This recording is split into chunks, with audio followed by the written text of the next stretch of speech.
Jonathan was here for this with 100JSports.org. How's it going? I know it's a little bit late, but I am going to excuse the lawnmower outside. It's actually a pretty sweet sound to finally hear a lawnmower around Wisconsin. Anyway, I am here to do the recap from yesterday's Camping World Truck Race from Martinsville, the Kroger 250. I actually did not watch it when it originally aired. I watched the redo of it, or the replay of it last night at 9 o'clock on speed, and let's get to it. Basically, it was the Kevin Harvick show. Kevin Harvick led 248 of the 250 laps. So there you go. It was the Kevin Harvick show. Ty Dillon led one lap early when Kevin Harvick would pull aside and let Ty Dillon get by because, of course, the whole teammate thing there in that situation, and of course Ty Dillon running for a Camping World Truck Series Championship. Things were fairly calm. It was, just a little bit of typical Martinsville beating and banging until we got to lap 21 when Ron Hornaday would spin without help that would hurt Hornaday throughout most of the day today. We would go back to it. Matt Crafton would start to have battery issues. He would start to lose power in that number 88 Menards truck. He would catch a big break at lap 75 when Joey Coulter would melt a bead on his I believe it was right front tire, and he would get into the wall, allowing Crafton to come to pit road and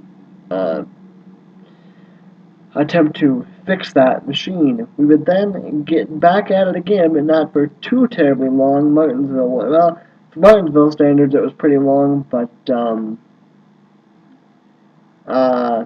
yeah, we would go until J.R. Fitzpatrick would make contact with John West Townley, Clay Greenfield, Jeff Agnew, and Dakota Armstrong. It was Townley and Fitzpatrick got in their own wreck, and then Dakota Armstrong, Greenfield, and Jeff Agnew would also get in their own little melee behind that. At lap 111, here was the interesting thing right here. Earlier in the race, as Kevin Harvick was dealing with lap traffic, he came on the radio and said, "Guys, we have a problem. I smell axle grease. I don't know if it's ours or if it's someone else's." Well, it had to be somebody else's, and at lap 111, we found out whose indeed it was. It was Dusty Davis's, as he would stall out on the racetrack and bring out the caution.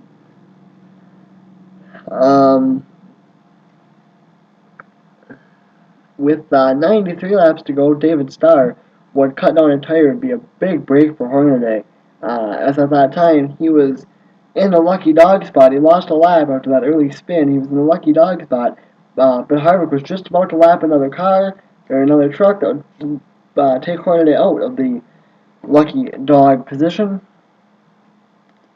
And so luckily he was able to get back on the lead lap. Tires, big issue. We had been on tires at this point for quite a while. When this next thing happened, David Ruderman, Joey Coulter, and Todd Bodine blew tires, all within 5 laps of each other.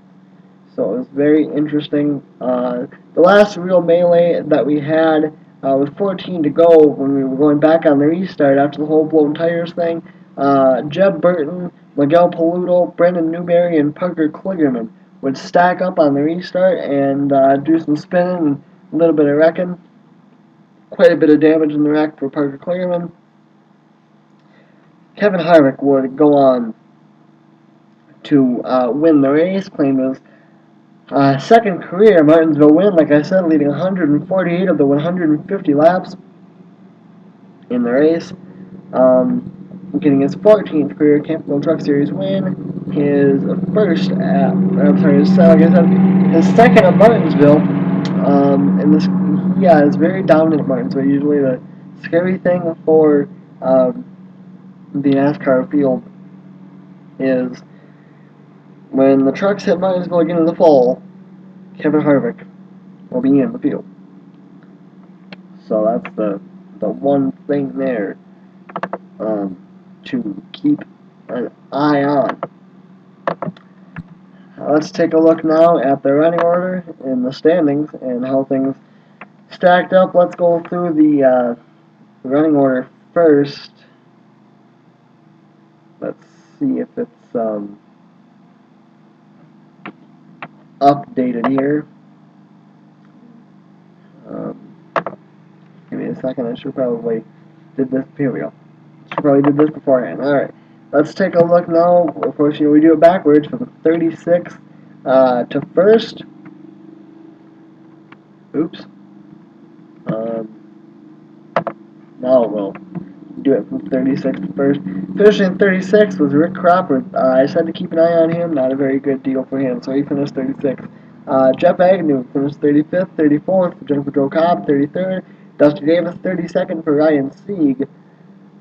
He would have another oil line, or it was either an oil line or a brake axle that would break on him. Huge fire on pit road for INC. Clay Greenfield from 31st, 30th for Joey Coulter. He had a rough day, like I said. Johnny Sauter had a good day going until really, really late.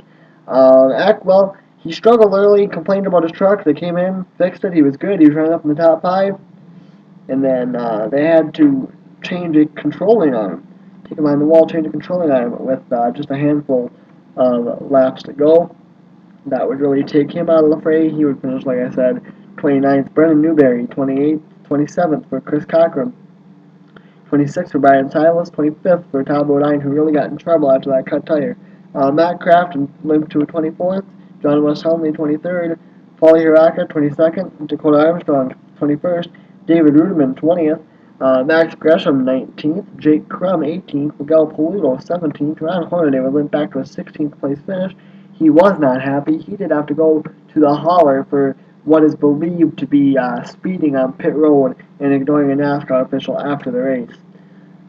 Cale Gale, 15th. David Starr, 14th. Jeb Burton, 13th. I just had to keep an eye on him. Pretty good run for him in his first start. J.R. Fitzpatrick, 12th. Parker Kligerman, 11th. Jason White, 10th. John King, 9th. Jason Leffler, 8th.